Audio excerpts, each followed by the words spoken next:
Bienvenidos, hoy vamos a hacer una exploración detallada de la economía chilena, basándonos en un análisis que sacó JP Morgan hace poquito, el 27 de agosto. Queremos entender bien los desafíos macroeconómicos, sobre todo con las elecciones a la vista. Exacto. Y el análisis parte de una base interesante, ¿no? Dice que Chile, evitó esos cambios institucionales tan radicales que se temían con el tema constituyente, Ujú. pero que, ojo, las preocupaciones económicas siguen ahí, y bien presentes. El informe se centra en tres áreas que considera críticas: crecimiento, mercado laboral y la parte fiscal. Perfecto, entremos ahí entonces.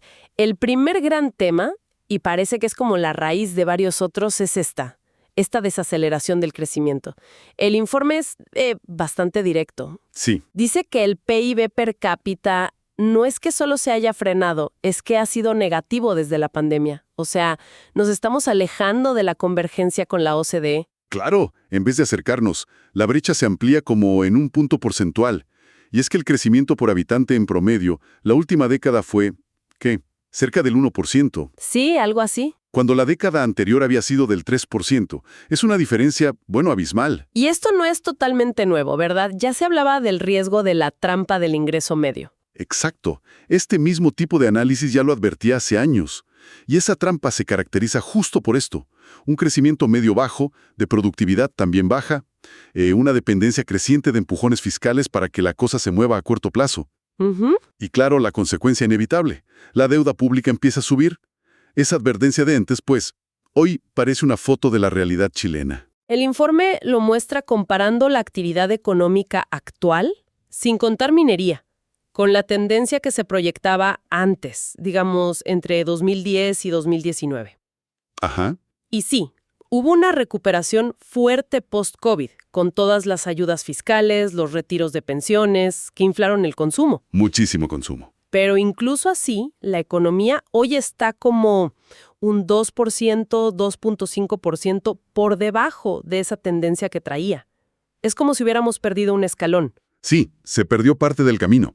Y más allá de no recuperar esa tendencia, que es un problema que tienen varias economías, el informe señala cambios ya más estructurales, preocupantes. ¿Cómo cuáles? Bueno, por un lado, el fin del superciclo de las materias primas obviamente afectó a la inversión. Pero algo muy notorio post-2019 es cómo ha crecido el consumo del gobierno. El gasto público corriente. Eso mismo. Y ese aumento, aunque ayudó a sostener la actividad, pues tiene implicaciones fiscales directas y, a largo plazo. Y justo mencionas la inversión. Ese es otro punto que el informe recalca mucho. La inversión fija, la que realmente crea capacidad a futuro, Sí, la clave. está básicamente estancada. Dice que apenas supera el pic de 2012. O sea, llevamos más de una década. Impresionante, ¿no? Desde 2013 el crecimiento promedio anual de la inversión ha sido 0.6%. Nada. ¿Y qué la frena tanto? ¿Qué dice el análisis? Apunta a una mezcla. Por un lado, sí, la incertidumbre política institucional de los últimos años. Eso pesó. Claro. Pero identifica algo más persistente y quizá más de fondo: el tema de la burocracia, los trámites excesivos, la permisología que le dicen. El famoso red tape. Exacto. Citan incluso un estudio del CEP, del Centro de Estudios Públicos, de abril de este año, que calcula algo fuerte: que si se destrabaran esas barreras, Ajá. se podría sumar hasta 0.7 puntos al crecimiento del PIB cada año, por 10 años. Es muchísimo potencial ahí trabado. ¡Wow! 0.7 puntos es un montón. Y claro, si la inversión está tan débil por tanto tiempo, eso genera una presión, ¿no? Para que el gobierno gaste más y compense. Justamente, explicaría por qué ha subido tanto el consumo público. El informe muestra gráficamente cómo la inversión privada ha perdido peso relativo frente al gasto del gobierno. Y hemos vuelto a niveles de relación que no se veían desde 2004 más o menos. Es un cambio de composición importante. Muy importante. Y la implicación es directa. Si uno asume, y es lo razonable, que el gasto corriente del gobierno impacta mucho menos el crecimiento potencial a largo plazo que la inversión fija, sobre todo la privada, Claro. entonces este cambio en la composición del gasto ayuda a explicar por qué el crecimiento per cápita se frenó tanto. Es como cambiar músculo por grasa en la economía. Puedes mantener el volumen quizás, pero pierdes potencia. Entiendo la analogía. Y parece que Chile ha estado haciendo eso, sustituyendo inversión, que es un motor más sostenible, por gasto corriente, que es menos eficiente para crecer a largo plazo. Una receta que, bueno, en mercados emergentes rara vez sale bien. Y la debilidad no es solo la inversión. Las exportaciones, que siempre fueron otro motor clave para Chile, El otro gran motor, también andan flojas, según el informe. Y no hablan solo del valor, que depende mucho del cobre, sino del volumen. eso es lo crucial para el crecimiento real, el volumen físico exportado. Y ahí las cifras son, bueno, igual de preocupantes que la inversión. Casi no han crecido desde 2008. También un promedio de 0.6% anual. Llevamos más de 15 años así. 15 años de estancamiento real en las exportaciones. Y claro, si las exportaciones en volumen están planas y las importaciones tienden a subir, Las exportaciones netas restan. exacto, se vuelven un lastre para el crecimiento general. Entonces, ¿ves cómo todo encaja? Una economía que perdió fuerza en inversión, fuerza en exportaciones. Y trata de compensar con gasto público. Justamente. El problema es que esa compensación parece que ya no da más de sí, y además genera costos fiscales cada vez mayores. Bien, clarísimo el primer desafío. Pasemos al segundo, el mercado laboral. El informe dice que aquí hay problemas de los dos tipos, cíclicos y estructurales, y que la pandemia como que los agravó. Así es. En lo cíclico o más de corto plazo, lo que resalta es la dificultad para crear empleos nuevos de forma sostenida. Pero hay un dato, muy revelador que mencionan. Las horas promedio que trabaja cada empleado. ¿Qué pasa con eso? Vienen cayendo, casi continuamente. Y esto podía indicar varias cosas, ¿no? Quizás mayores costos laborales hacen que las empresas prefieran contratar por menos horas o cambios en las preferencias de la gente. Ujú. Pero sea cual sea la causa, menos horas trabajadas por persona, pues le pega al crecimiento potencial de la economía, menos factor trabajo utilizado. Y en lo estructural, ¿qué es lo más llamativo? Ahí lo más dramático es la caída en la participación laboral, o sea, la gente en edad de trabajar que efectivamente trabaja o busca pega. Cayó mucho. Muchísimo. La brecha es enorme. Está un 7.4% por debajo de lo que uno esperaría si hubiera seguido la tendencia que traía antes de la pandemia, entre 2015 y 2019. 7.4%. Es un montón de gente fuera del mercado laboral. ¿Y por qué? ¿Sugieren alguna causa? El informe lo plantea con cuidado, como una hipótesis a mirar. Sugiere que algunas políticas, y mencionan como ejemplo la pensión garantizada universal, la PGU, Ajá. podrían, quizás, haber desincentivado la búsqueda activa de empleo en algunos grupos. Es un tema delicado, claro, y lo ponen como una posibilidad de estudiar más a fondo. Entiendo. Es una hipótesis. Exacto. Pero no solo miran la oferta de trabajo, o sea, la decisión de la gente. También mencionan factores que podrían estar afectando la demanda de trabajadores por parte de las empresas. ¿Cómo qué? Hablan de la reducción de la jornada laboral, posibles aumentos en los costos de despido, la extensión de indemnizaciones. Son elementos que podrían hacer más costoso o más rígido contratar. Claro, más fricciones. Eso. Y lo interesante es cómo todo esto, oferta y demanda, podría estar conectado con el estancamiento del empleo total. El número de ocupados lleva casi 2 años sin crecer. Plano. También por debajo de la tendencia. También, y bastante, un 7.2% por debajo de la tendencia prepandemia. O sea, tenemos menos gente participando y además el empleo total estancado. Y la conclusión de todo esto para el mercado laboral. Estas dinámicas estarían generando más rigideces. Y un mercado más rígido, pues, tiende a desincentivar el empleo formal. Empuja hacia la informalidad. Exacto. Más informalidad, menos horas trabajadas en promedio, eso casi por definición daña la productividad general de la economía. Así que ves la conexión, los problemas laborales no son solo un tema social, impactan directamente el bajo crecimiento del que hablábamos al principio. Se cierra el círculo. Se ve clarísimo el vínculo. Bueno, vamos al tercer desafío, la situación fiscal. Y aquí el informe de JP Morgan parte con una advertencia, ¿no? Dice, cuidado con conformarse con que la deuda bruta de Chile todavía es más baja que la de otros países de la región. Exacto. Que no nos quedemos con la foto fija. Lo que importa y lo que preocupa es la película, la tendencia de los últimos 15 años, diría yo. ¿Y cuál es esa tendencia? Y del desajuste de fondo entre gastos e ingresos permanentes del gobierno. Entiendo. Y eso contrasta mucho con lo que pasaba antes, digamos, entre 2001 y 2014, sacando la crisis global.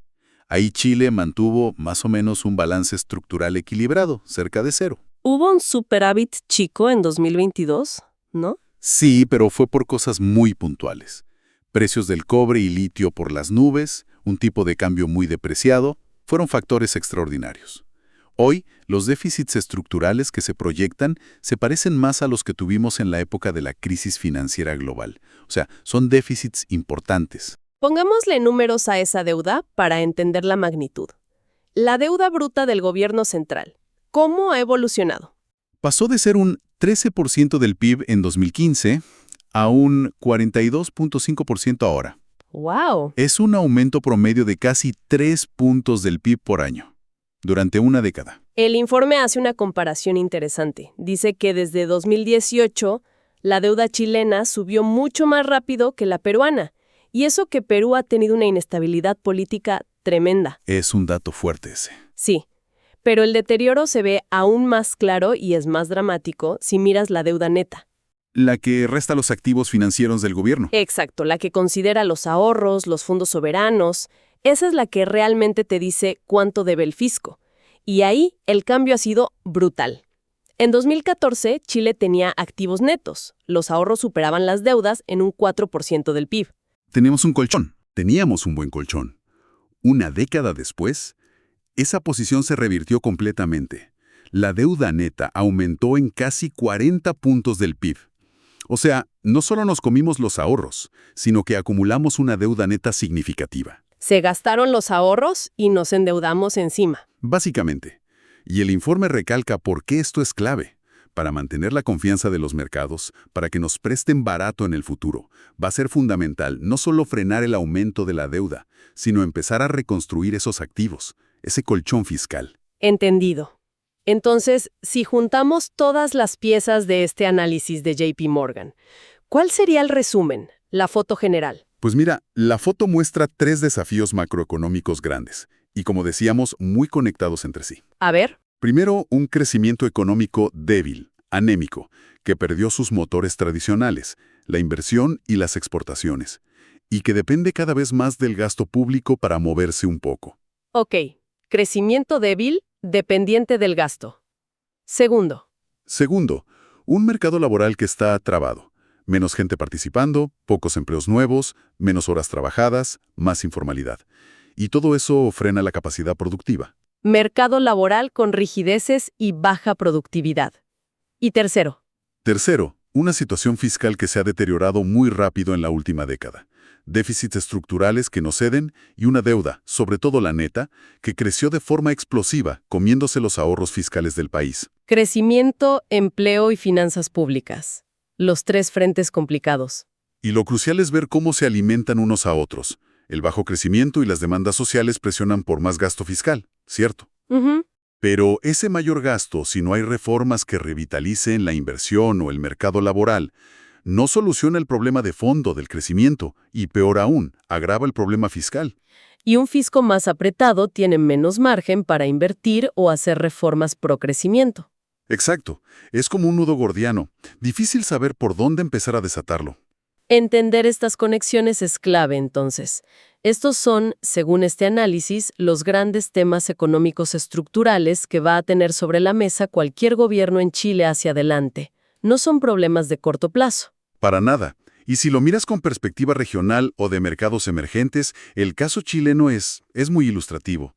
Muestra lo difícil que es salir de la trampa del ingreso medio una vez que pierde cierto impulso.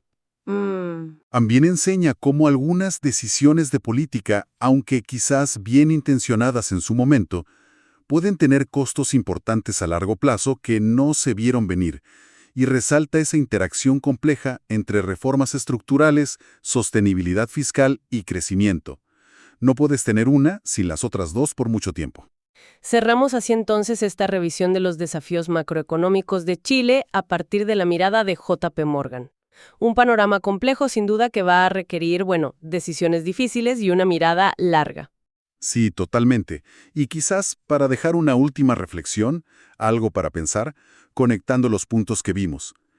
Si el diagnóstico es que la inversión está frenada en parte por la burocracia, por los trámites, y que el mercado laboral puede estar afectado por desincentivos de ciertas políticas, Ajá. ¿Será que las soluciones futuras necesitan no solo pensar en qué cosas nuevas hacer, sino también, y quizá de manera más fundamental, revisar a fondo, simplificar o hasta eliminar regulaciones y programas que ya existen y que hoy podrían estar, sin querer, frenando el potencial de crecimiento del sector privado? Es una pregunta sobre el equilibrio, ¿no? Sobre qué tipo de reformas realmente se necesitan para destrabar la economía